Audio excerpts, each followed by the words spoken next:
Ug gitawagan ko kaganiha sa Muslim mga kigalaan kay naa ko no ilang debitor sa Pagadian. Then si katunang hagit kisa to ngalan Abdurrahman. Abdurrahman. Then matod pa niya nga punta ka dito Mr. Talibong sa public mall kung gusto mo akong magiging kaharap. Yung ko nga pag-uusapan muna natin ang paksa. We must have a preliminary discussion regarding the proposition and also the roles.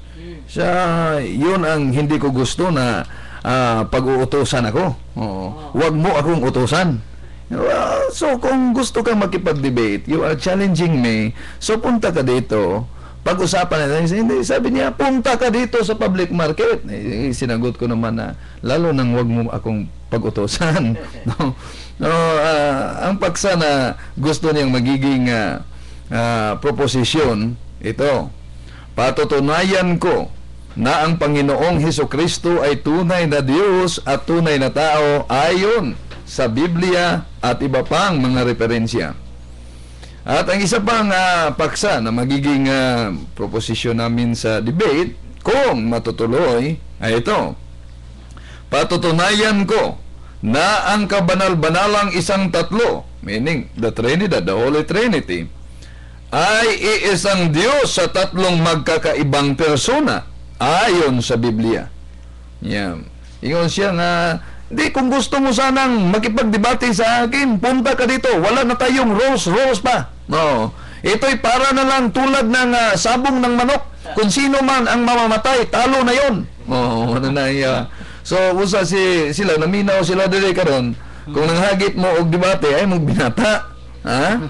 Kay, nabaday debate, public debate, unya, wa na rules. Ha? Yeah. Ikaw na ba sila nga, muanhi ko no sila dire? So, akong pabuto na kumuanhi sila dire, kay di man kumutuo nga mga Muslim bakakon. No? So, magpaabot Ramadan para ba ninyo karon din unya, mag-challenge mo din, pag-challenge ninyo, kinidi ang wa na rules ko no? No? So gikinahanglan nga doon na gid tay ilatad na roles, no, sa public debate kay inigabot nagribatal maparihan na po na ni kuan katong taga Marawi nga inyong gipatbang nako o mangilog na hinuon og kanana ang kinsay mag-unag ribatal kinsay mulahi maula na andam siya kuno mo ulahing ribatal bisag negative side siya di man mo ang negative side always first to rebut, then follow the affirmative side, no?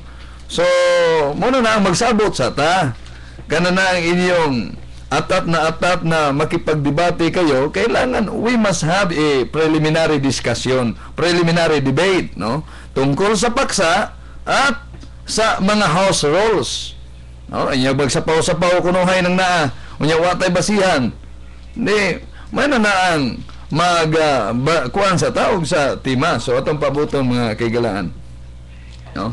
Bueno atong gikalipay nga atong mga igsoon sa Seventh Adventist niya dinhi karon o niya kay nagisgot man tunto